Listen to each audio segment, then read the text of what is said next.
Back at it again, and we've got to talk about some things because I think I might have figured out what their ultimate plan is. Maybe. I think I got it though, because we've all been trying to wrap our minds around what are they going to try to do, and when I say they, I mean the Uniparty. What is the establishment slash Uniparty going to do to try to stay in power?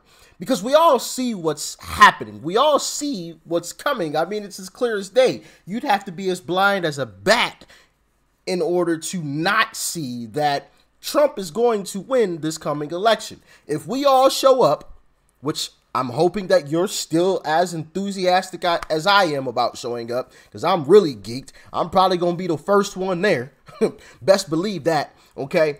But if we all show up in the numbers that I expect us to show up in, Trump is going to win. It's going to be a resounding win. And I know some people have some reservations. Oh, they might do this, do that. But I think Trump said it himself. And I kind of alluded to it as well. The overwhelming numbers that I expect us to show up in, nothing can be done about that. When you have those sheer numbers, that big of a gap, it's gonna be tough to close that gap without, you know what I'm saying? You catch my drift, right? But I want to talk about some things that have been happening on a global stage, but then also, and more importantly, here in America, and I think it's their plan. Like, share, comment, and hit that subscribe button if you are new, and let's dive in. Now, we've had some major resignations on the global stage. And this season, even all of them. Shout out to Mario, by the way. That's where this post came from. You guys can see the brother's name right there. Okay. President of Vietnam resigned. Prime Minister of Ireland resigned. Israel's Army Chief of Staff announced his resignation, as well as South Korean official for the president resigned. Now, and I know some of you are like, Rich, that wasn't a whole lot of people. That's not everyone. That's just the short list of just the most recent individuals that have resigned. Okay.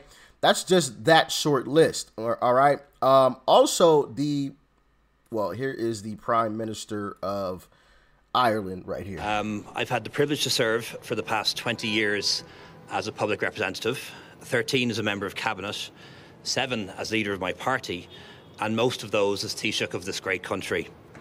It has been the most fulfilling time of my life. Working with colleagues, I've had the honour of helping to lead Ireland from unemployment to full employment, from a budget deficit to budget surplus, from austerity to prosperity, through a pandemic in which we saved lives and livelihoods, through Brexit when we prevented a hard border between North and South and protected our place in Europe. Now, this guy's a piece of work. He is a piece of work. He's more like a Joe Biden, to say the least. All right. Now, on to more important things. All right, because we can get into all of the resignations that have happened globally, but I'm going to spare you guys that. But I thought that was noteworthy. Okay. We already had a very slim margin in the House. And remember I was saying it was a bad idea for Republicans to kick out George Santos? Remember I was saying that? I have a video. Like, I'm not lying. The footage is still there. It's still up. I have not deleted it. Okay. I was saying that was a bad idea. And some people, some Republicans were cheering for it. Were calling for it. Oh, George Santos is a bad guy. Bad guy. Terrible guy. And I'm like, yo, as Republicans, we got to get more strategic about how we move. And I got another video that I'm going to be talking about that very same topic, and we're going to dive into that probably tomorrow, not today. But as Republicans, we have to get a lot more strategic about how we move. There's no strategy when it comes to Republicans. That's one thing that I'm noticing. It's just, oh, well, George Santos was a bad guy. We got to kick him out. Done deal. There's no, well, we already have a slim margin. He might not be the greatest guy in the world, but he actually does vote with us. So maybe we should keep him in. We already have a slim margin. Look at Senator is it Mendoza? Is it Mendoza? I believe his name is Senator Mendez. Bob Mendez, not Doza. Senator Bob Mendez. Democrat Senator Bob Mendez, who's involved in that scandal. Yeah. Did Democrats kick him out? No. And as a matter of fact, Chuck Schumer, and I might be able to find that clip, actually. Let me see if I can pull it up, because as a matter of fact, Chuck Schumer was asked about Bob Menendez, and he actually skirted around it. How do you spell that guy's name? Goodness gracious. Menendez. There we go. Chuck Schumer, Bob Menendez. Let's see. Where is it? He was getting interviewed. Oh, here we go. This is what I mean about when I say Democrats move with strategy. Check this out. Senator Menendez is facing another round of indictments. Is it time for him to resign? And if it's not time yet, what will it take? Look, the bottom line, as I've said, the Senate has certain standards that we must live up to. I am very disappointed that Senator Menendez has not lived up to those standards. But why are you okay with him serving in your caucus, sitting on committees, attending classified briefings when he's been charged with bribery, conspiracy, obstruction of justice? As I've said, the Senate has standards. We should all be living up to those standards. I'm deeply disappointed that Senator Menendez has not. Strategy. Being smart. And obviously, I'm not a fan of Chuck Schumer. I'm no Democrat. You guys know that full well. But that is the way we should be moving as a party. And I don't get what's so complicated about it. That is easy. You saw how he just answered the question? As a matter of fact, he answered both questions in the exact same way. Hey, we have a standard. I'm disappointed that he didn't live up to that standard. He didn't say, oh, well, no, we're not kicking him out.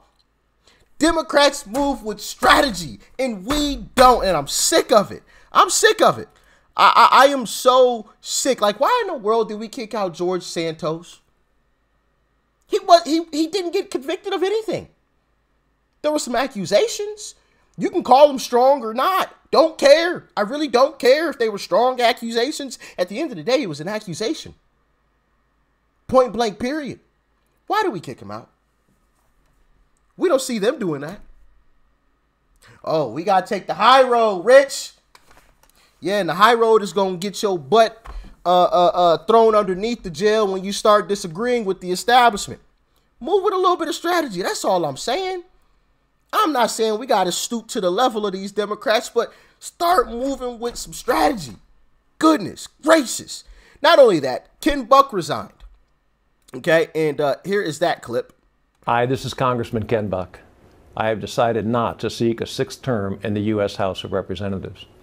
Too many Republican leaders are lying to America, claiming that the 2020 election was stolen, describing January 6th as an unguided tour of the Capitol, and asserting that the ensuing prosecutions are a weaponization of our justice system. These insidious narratives breed widespread cynicism and erode Americans' confidence in the rule of law. It is impossible for the Republican Party to confront our problems and offer a course correction for the future while being obsessively fixated on retribution and vengeance for contrived injustices of the past. Being your representative in Washington, D.C. has been the greatest professional thrill and highest honor of my life. May God bless you, and may God bless these United States of America. What an evil guy, right? What an evil guy. Goodness gracious. So evil. So evil. Ah, man. Not only is Ken Buck resigning, but he allegedly said that there are 3 other Republicans that are considering resigning as well. And I believe we found out exactly who one of them is. Check it out. Well, Mike Gallagher made an affirmative decision to give Democrats more power, since the GOP majority will now be down to 1. So, what if someone has a delayed flight, gets sick? There is zero room for error.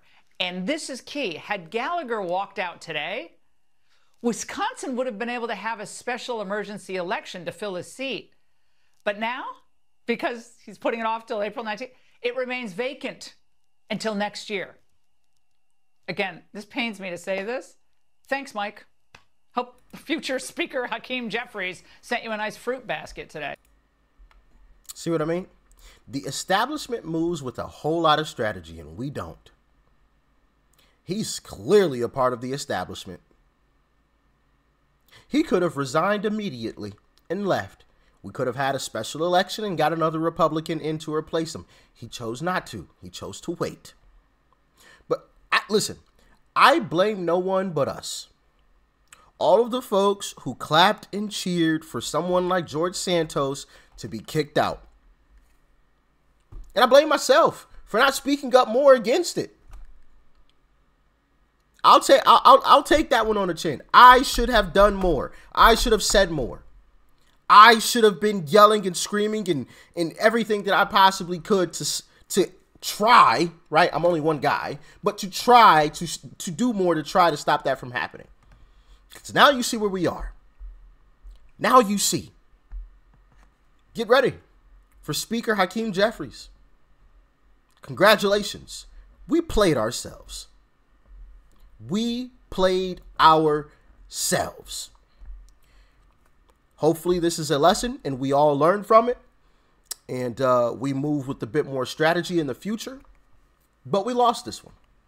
We lost that one. For sure. But it gets even worse than that. And this is what I was speaking to at the beginning of this video. And that is, I believe the strategy now is to give Democrats the House.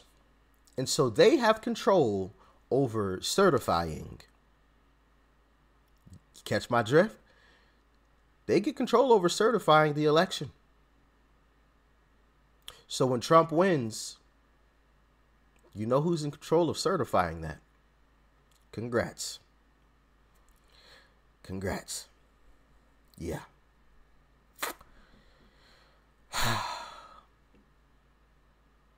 You know, like I said, I'm disappointed in myself. I should have been saying it more. You know, I've always alluded to the fact that I felt Republicans need to move with more strategy. And I should have been saying more. I should have been saying it a lot more. And from here on out, I will. There needs to be more strategy involved in what we do. And I'm going to be making another video on this very same topic tomorrow. Okay? Because there's another situation that's possibly about to go down. And nah, I'm not going to spoil it. Yeah, but I will say I'm disappointed in myself. You know, there's no way that this should be happening. There's no way. No way. I mean, it's right there in the palm of our hands, and it's like it's just slipping away, slowly but surely slipping away. Now, do I still think Trump will take office? Yes. But I do think we are going to have a whole lot more trouble making sure that happens. Yeah. Goodness gracious, man. I just can't believe this. It's just right there in our face. Just right there. And listen, I also blame myself for not seeing this strategy being employed. It was right there the whole time. Right there. Right there in my face. And I did not see it. I was asking you all, what do you guys think they're going to do? What's the strategy? What's the move? And it was right there in my face, and I did not see it. I couldn't see it. That's the move. There it is. At least I think that's what it is. Y'all let me know if you agree. If you agree, or if you disagree, let me know why or why not. Talk to me. Peace and love. I'm out.